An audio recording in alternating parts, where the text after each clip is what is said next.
할렐루야, 안녕하세요. 오늘도 말씀과 함께 생활하면서 함께 하나님과 동행하시는 저와 여러분이 되기를 기도합니다. 함께 말씀을 볼 텐데요. 오늘은 특별히 바울이 고린도 교회에게 연보라는 단어를 써서 그들이 어떻게 그 연보라는 것을 취해야 되고 생각해야 되며 어떻게 사용되어야 되는지를 앞선 오늘 8장부터 9장까지 전반적인 그런 내용들이 포함되어 있습니다.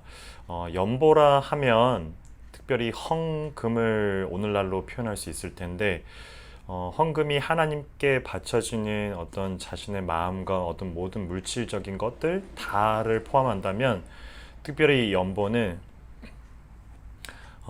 구제 사역에 주로 사용되었었던 즉 어려움을 당한 사람들이나 가난한 사람들에게 쓰여졌었던 그런 헌금으로 좀 이야기가 많이 됩니다. 그래서 그 연보가 어떻게 바울이 이야기하고 있는지를 자세히 살펴볼 필요가 있습니다. 왜냐하면 오늘날도 헌금 가운데서도 구제 사역을 해야 될 필요성도 있고 또 이제 이 헌금 자체가 지녀야 되는 의미들을 바울이 다시 한번 짚고 있기 때문에 되새기고 있기 때문에 이 연보 헌금에 대해서 제가 생각해 볼 수 있는 본문이 바로 오늘 본문입니다.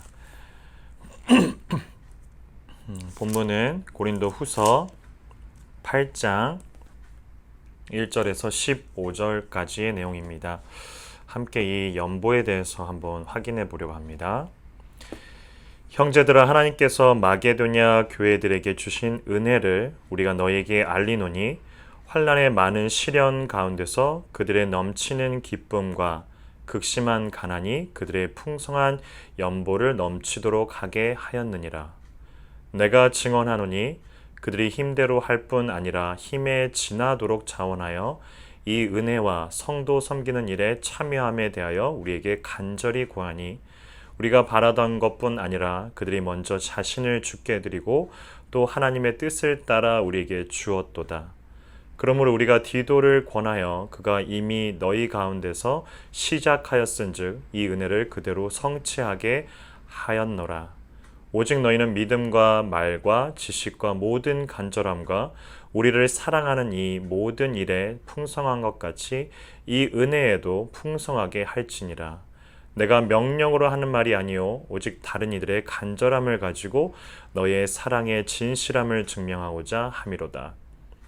우리 주 예수 그리스도의 은혜를 너희가 알거니와 부유하신 이로써 너희를 위하여 가난하게 되심은 그의 가난함을 말미암아 너희를 부유하게 하려 하심이라. 이 일에 관하여 나의 뜻을 알리노니 이 일은 너희에게 유익함이라.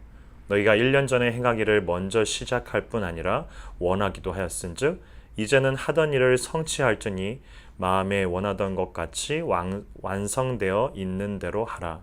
할 마음만 있으면 있는 대로 받으실 터이요 없는 것은 받지 아니하시리라. 이는 다른 사람들은 평안하게 하고 너희는 공고하게 하려는 것이 아니요 균등하게 하려 함이니 이제 너희의 넉넉한 것으로 그들의 부족한 것을 보충함은 후에 그들의 넉넉한 것으로 너희의 부족한 것을 보충하여 균등하게 하려 함이라. 기록된 것 같이 많이 거둔 자도 많이 남지 아니하였고 적게 거둔 자도 모자라지 아니하였느니라. 아멘. 배경은 이렇습니다. 예루살렘 지역에 있는 교회들이 지금 가난과 기근으로 지금 많이 힘들어지는 상황 속에서 마게도냐 교회가 어떻게 그 예루살렘 교회를 도왔는지를 바울이 먼저 설명을 합니다. 그들이 자원하다 못해 그것이 너무나 넘칠 정도로 자원했었다라는 이야기들을 하고 있습니다. 이와 같이 고린도 교회 교인들도 이미 작정됐었던, 오늘 본문대로 얘기하면 1년 전에 이미 작정했었던 그 헌금들을 이제는 예루살렘 지역에 있는 교회들을 위해서 그 어려움을 겪고 있는 교회들을 향해서 써야 될 때인데 이것은 자원함으로 행해야 되고 그리고 그것이 부족한 것이 아니라 하나님께서 넉넉히 채우시려는 것을 기본 바탕 가운데 바울이 이야기를 하고 있는 거죠.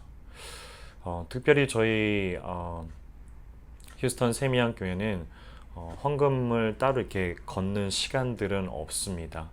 사실은 예배 가운데 굉장히 중요한 예식 가운데 행해져야 될 부분인데 자세히 정확하게 저희가 그것이 왜 없는지 모르겠지만 많은 부분 한인교회나 한국교회들이 이 부분들이 너무 하다못해 너무 해도 혹은 너무 그것을 드러내지 않아도 둘 다 문제가 늘 생기고 어떤 부족함들이 어떤 동전의 양면성처럼 헌금을 너무 드러내도 문제가 되고 너무 또 드러내지 않아도 문제가 되는 것 같은데, 헌금은 주는 사람의 것에서 어떤 이렇게 바치는 사람, 즉 그것을 주는 사람 것에 대해서 포커스가 맞춰져 있는 것이 아니라 중점이 되는 것이 아니라 받으시는 분이 영광으로 생각되어지게끔 여겨서 헌금을 하는 것이 헌금의 가장 기본적인 원리인 거죠.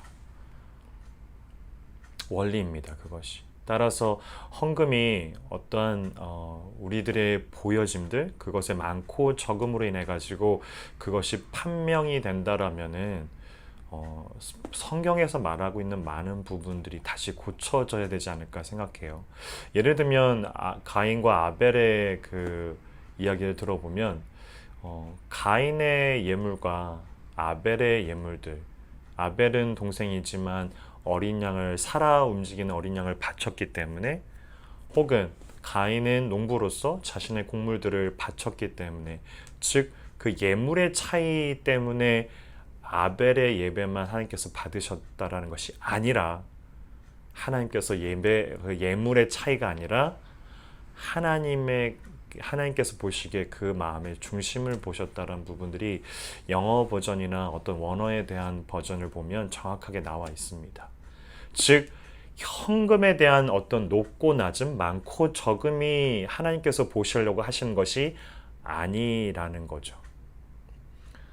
하나님은 사실 그것이 필요 없지 않을까 싶습니다. 제가 우리 중고등부 아이들이나 혹은 제가 가르쳤던 아이들한테도 늘 얘기하는 것이, 하나님이 너희들의 단돈 5불, 10불, 20불 혹은 뭐 어른들의 막 1000불, 10,000불이 정말로 필요하실까라고 묻습니다. 물론 대답은 아니겠죠. 하나님께서 그것이 굳이 없으셔도 됩니다.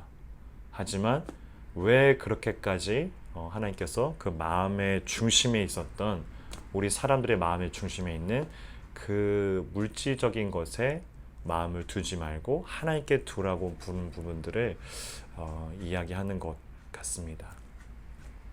오늘 쓰여지고 있는 바울의 이 고린도 교회를 향한 권면들, 그리고 그것이 무엇이냐면 헌금인데, 그것은 하나님 나라의 확장과 그리고 하나님 나라의 이 공동체를 위해서 쓰여져야 된다는 것이 분명하게 제시가 되어 있고, 그리고 어려운 교회들을 위해서 자발적으로 그것을 내는 것으로 기쁨으로, 즉 주는 사람이 중심이 아니라 받는 분의 영광을 위해서 쓰여져야 된다는 것을 바울이 얘기하고 있습니다.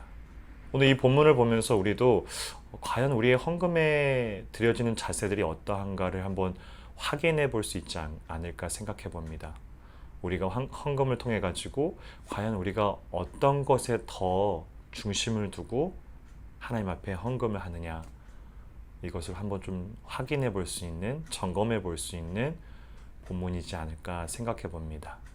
자발적으로, 그리고 하나님 앞에 우리가 받으시는, 우리의 헌금을 받으시는 하나님께 충분히 그것이 영광이 될 수 있도록 우리가 준비되어져야 될 그 헌금이라는 것을 한 번쯤 확인해 보며, 오늘 하루도 어떤 물질적인 것으로 국한되지 말고 제한하지 말고 우리의 삶 전체, 어쩌면 우리의 생각 전체적인 것들을 하나님께 드려지는 그런 오늘 하루가 되시기를 또한 기도하고 함께 또 기도하겠습니다.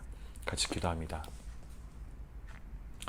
하나님 아버지, 오늘 바울의 고린도 교회를 향한 권면의 편지를 통해서 우리도 또한 오늘을 점검해 봅니다. 과연 내가 준비하고 드려지는 헌금들이 자발적인 것인지, 그리고 받으시는 이에 받으시는 하나님께 영광이 되는 것인지를 한 번쯤 확인하며 돌아서 봅니다.